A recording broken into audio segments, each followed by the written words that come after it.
Hello everyone and welcome back to the Emotional Support Animals show. Tonight's episode is not an easy one, but it is a very important one. This is ESA show 18, Blocked from Care. Some of you will remember our guest Nigel and his ESA Max. They were on the show before telling their story, not for sympathy, not for attention, but because Max isn't just a companion.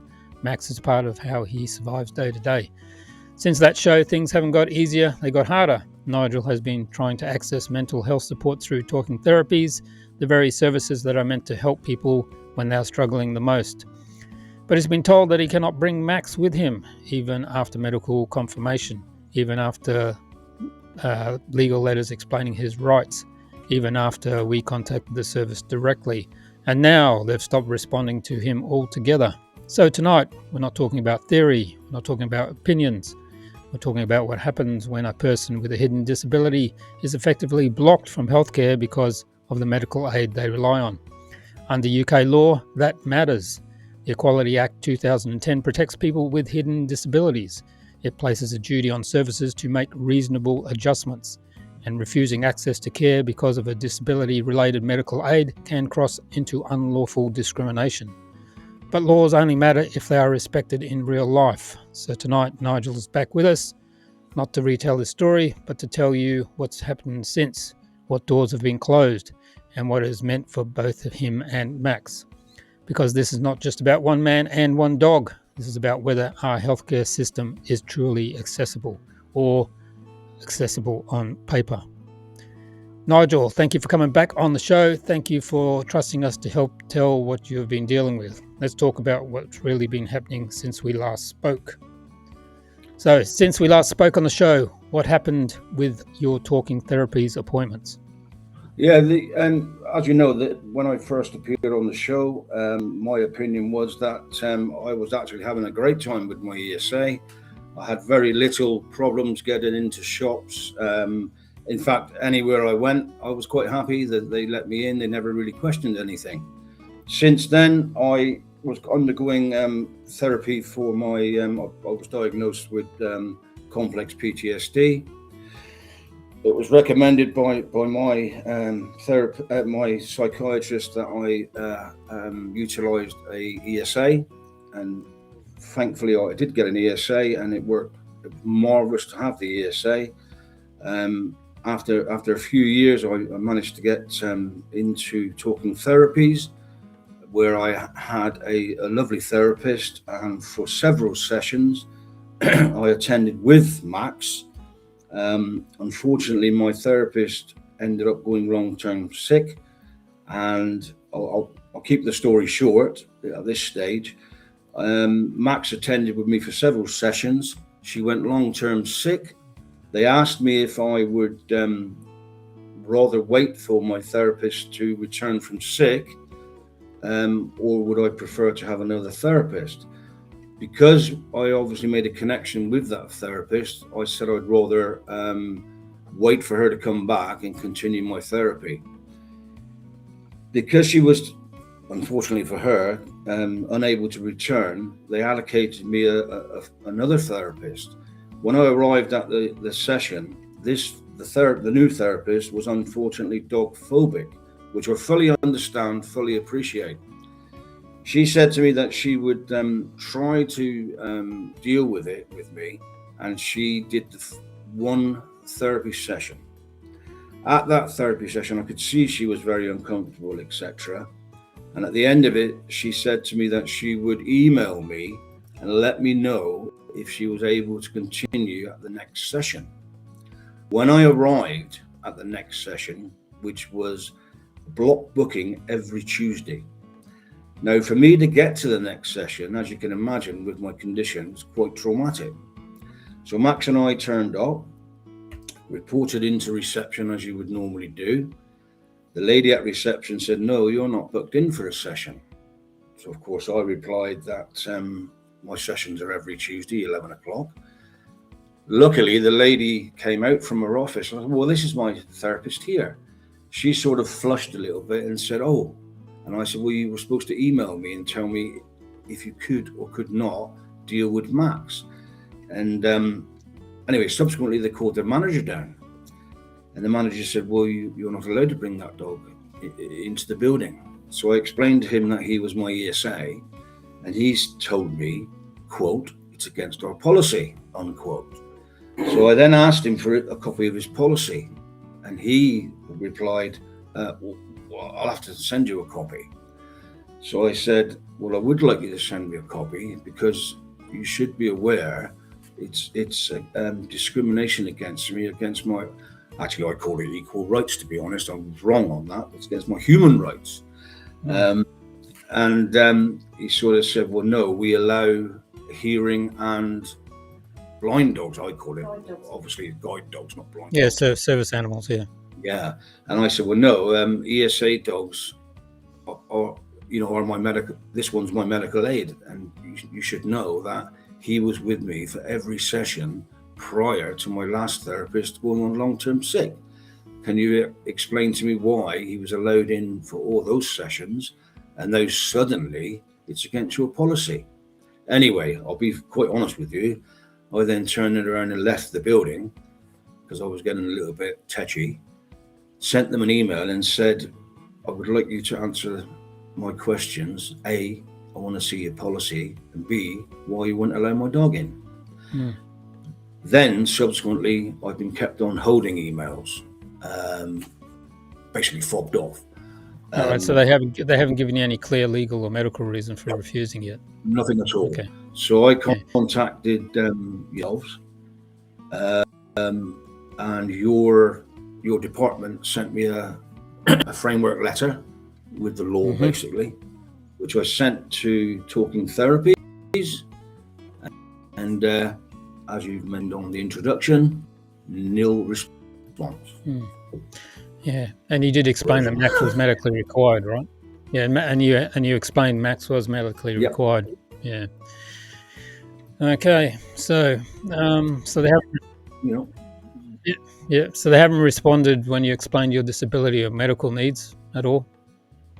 Nothing at all. And you weren't offered any reasonable adjustments at all yet. No reasonable adjustments whatsoever. I did turn and walk away at that point because I was getting a little bit fraught. Yeah. Has anybody at Talking Therapies acknowledged their duties under the Equality Act 2010 yet? Nope. Okay, and I'll ask you. Really. Yeah, and I've already asked this. Oh, you've already mentioned this, but so nothing's happened after the ESA registry gave you that formal legal rights letter. Nothing at all. Replied since receiving that letter. Nothing at all. Not even a nothing letter, email. Yeah. Okay, we'll get them to send you a follow-up after this. How does registry will send you another letter to send them. How does being refused access to therapy affect your mental health and recovery? Well, I'll be honest, and clearly my wife's in the background.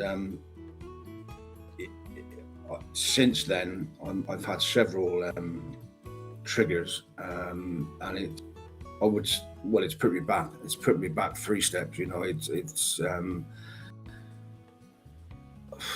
I believe.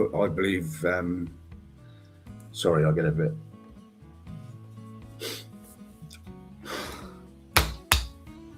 I believe I was doing quite well, but now it's. So you feel this refusal has made you worse rather than supported? Yeah, and my wife's over there getting rather emotional. It's put us back put us back. It's put me back in a long way. We get a bit emotional about it because obviously we would have been a long way forward now. To be honest, if I find it difficult to talk about that. It would have. Does it feel like mental health services are putting policy above patient well-being? Yes. Yeah, Margaret's showing yes. Yeah. We don't believe that we're getting any help, really. I mean, the and I'm not sure. It's not about me. It's about all veterans, to be honest, and all people that have ESAs. I don't think people. Originally, when I got the ESA, as I said to you on the first program, I thought it was great. I was allowed to go anywhere I wanted to go. Originally, I was staying at home all the time. My original one, Heidi, I don't know if I mentioned Heidi in the original program, got me out of the house, got me access all areas, really. Got you being sociable. Got me being sociable. Then when she passed, tragically, Max took over the reins, and now I feel that I would have advanced greatly if the treatment had continued. But now, and now I would be probably reluctant to go back into there because I'd feel so awkward with what's going on. It would, it's like if I walk back in there now with Max and they sort of open their arms, I'd think, in the back of my mind, I'd be thinking that's only because of ESA's help, and I've made a fuss. Yeah. But I would feel very uncomfortable. I would expect, what I want to do now is say, look, get a grip. ESAs are real. They're not pets that we want to pamper. They are pets we want to pamper, but they're real. They do a job. They're not just for fun. They're saving your life. Margaret's showing they're saving your life. Exactly. And that's a fact. Yeah. Believe it. Trust in it. Yeah. So you were told only guide and assistant dogs were allowed, and not ESAs. That's right, from them. Well, I think that's what I think it's built into their mindset, isn't it? It's built into their mindset that guide dogs, hearing dogs, are the animals that are. There's a few places like that say that. Yeah, they don't understand that ESAs are real.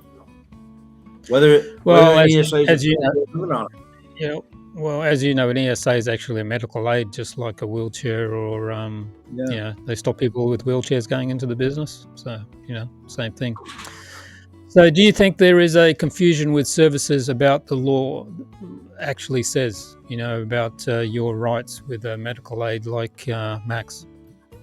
Yeah, I think there probably is, or they just don't believe that a dog can be helpful in other areas rather than just blindness or deafness. I mean, it's an education again, isn't it? It's and I think that I guess across the United Kingdom there are local authorities that fully understand. I mean, I'm not suggesting that the whole of the UK is the same. Once again, I guess government divulges that responsibility to local authorities. That's what they do. There's many councils that accept ESAs, for example, in their accommodation and all that sort of thing, and then obviously there's some that don't. It's like Tesco, obviously it's a supermarket, but the organisation contacted Tesco headquarters and they just said it's up to individual managers in the stores instead of having some sort of blanket, for everybody. Costa, for example, accept all dogs. And some people put up signs saying dogs welcome if they're well behaved, which is great. It's well, under the Equality Act, services must make reasonable adjustments. What would that look like for you? Reasonable adjustments. For an example, a reasonable adjustment would have been if a therapist is dog phobic, don't send somebody with an ESA to a therapist who's dog phobic. Because, that's quite simple, isn't it? And the other thing that surprised me was I'd been going there for so long with an individual therapist with the ESA. It just baffles me why they didn't know that I was going there for so long with an ESA. And there's very little other adjustments required, is there? I look after my dog. I I don't need anything other than maybe a bit of water, but normally I take that with me anyway. It sounds like the therapist who doesn't like dogs or dog phobic is the one that kicked up a fuss in the organisation. Well, I mean, I can't. People have got phobias. I mean, I can't blame her. I mean, that at the end of the day, if you've got a phobia, you've got a phobia. But the organisation should have known from my records that I had an ESA. My ESA walked up that long corridor every week for 8 months. 8 months. So the receptionist, they all said hello to Max. Everyone's seen the picture of Max. He's such a cute dog that I get stopped every 10 meters when I'm out. It's not, everything else. Do you feel you're being indirectly discriminated against because of your disability? Yes. Margaret's saying yes. I think I've been indirectly discriminated against because of Max, but it's hard to quantify, isn't it? Yeah. So what impact does it have when services simply stop replying to people with hidden disabilities, their patients? Well, they're expecting me to go away, aren't they? They're literally expecting me not to bother. But unfortunately, I'm not that type of person. I mean, I put at the end of the letter, the legal letter, I said, what would you like me to do now? Would you like me to go away? Would you like me to sue you? Would you like me, because what am I supposed to do? And then I put at the bottom, what would you do if this were you? But no response. No response. No response was the silence is golden, as they say. Yeah, I'm sure they're scrambling with a lawyer trying to find out what to do. Have you been advised about escalation routes? No, to be fair, I was trying to do it myself until I just suddenly thought, hold on a second, speak to the ESA, see what they can do. Yeah. Well, the ESA organisation, if anybody contacts them that's registered with them, they'll write these letters for them. These, as you said, and you just fill in the blanks. So very kindly, that's what I did. Yeah. Well, that's part of the service. They've actually, obviously, it's got nothing to do with you, but they've got an accommodation pack as well for people. It's got a nice letter to the landlord, and then the next letter, right, and and then escalation all the way up, and then even what to say at court, what to bring at court. Exactly what to say, all those sort of things, just in case. So if anybody out there's watching this and they need some, obviously they're not lawyers, but as you saw, it's fairly a legal letter, then they can, if they want to escalate it, they can go to a lawyer then, and, that's a good backing. Yeah. No, they've been a great help, actually, because you kind of, when you're on your own, you kind of get, very frustrated with things, and it's a great help. Yeah. What would you like Talking Therapies to do differently right now? Well, I think they should, if they can't have a across the UK policy, then at least have a local authority policy and sort out, learn the law for starters. And sort out the fact that they understand ESAs should be made welcome. Because I think the problem is they're looking at the dog as a dog, as in it's not a service animal like a blind dog. Instead of looking at it as a medical aid, right? I mean, I hate to think that there's other people out there with ESAs that have lost out on their treatment because they haven't been able to fight or get some help to get the treatment. Exactly.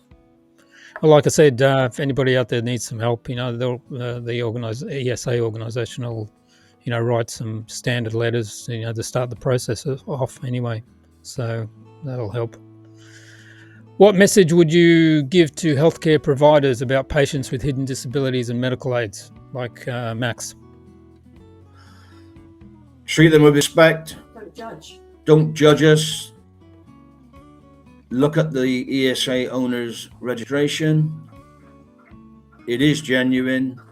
If you feel it's not, check the registration and let the animals in.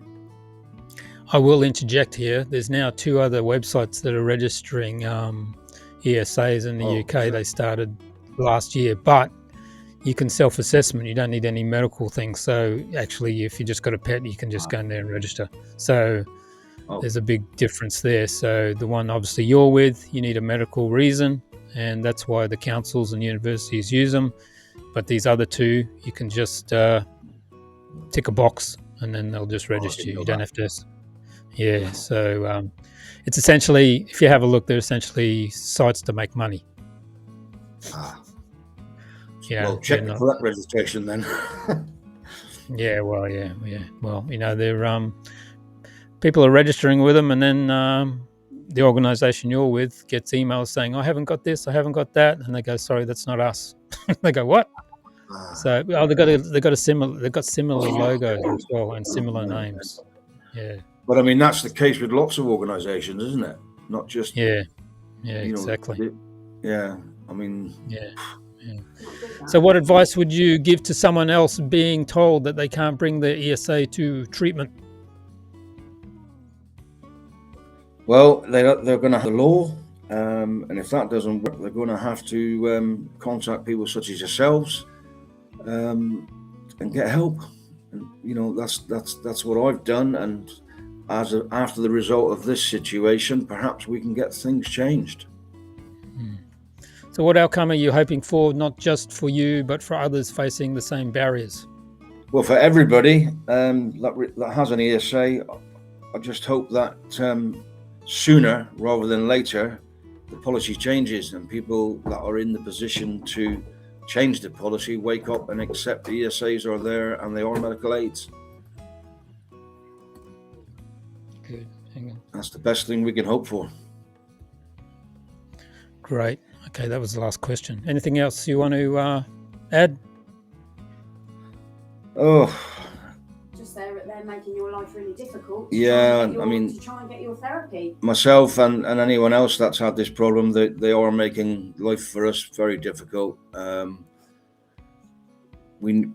continuing. We need help with the treatment, etc. The government, for the veterans, for example, the government mandate that they're here to look after veterans. Well, here I am, come and look after me. Because they're not. And the rest that are out there as well, not just me. Okay, so tonight wasn't just about Nigel and Max, it was something much bigger, because when someone with a hidden disability is told they can't access mental health support unless they leave behind the medical aid that helps them cope, that's just not unfair, that's dangerous. The Equality Act 2010 is very clear. Hidden disabilities are protected. Service providers have a duty to make reasonable adjustments. And when those adjustments aren't even properly considered, when emails go unanswered, when legal letters are ignored, what we're seeing isn't just a misunderstanding, it starts looking like a systematic failure. Not because the law doesn't exist, but because the system doesn't always follow it. And here's the hardest part. People who are already vulnerable are then left having to fight to prove they deserve access to care, to explain why their medical support matters, to chase responses when they should be focusing on getting well. That should never be the burden on the person who is already struggling. Nigel shouldn't have to choose between his mental health support and the very aid, Max, that helps him function. No one should. So if there's one message to take from tonight, it's this. Rights only matter if they're respected in real situations, not just written in policy documents. And if services want people to trust them, to reach out, to engage with therapy, then they also have to meet people where they are, not where policy convenience says they should be. Nigel, thank you for speaking out again. And Max, on the beanbag next to you, as always, thanks for doing what ESAs do best, being there when it matters most. To everybody watching, if you're facing similar barriers, you're not alone, and your rights do matter, even when the system forgets that. Contact the ESA registry and they will try and help you with some letters. We'll keep talking about these cases and we'll keep asking uncomfortable questions, and we'll keep standing with people and the ESAs when it should be easier for institutions to look the other way. Thank you for watching, and we'll see you on the next episode of the Emotional Support Animals show. Good night. Thank you, Nigel, again. No problem.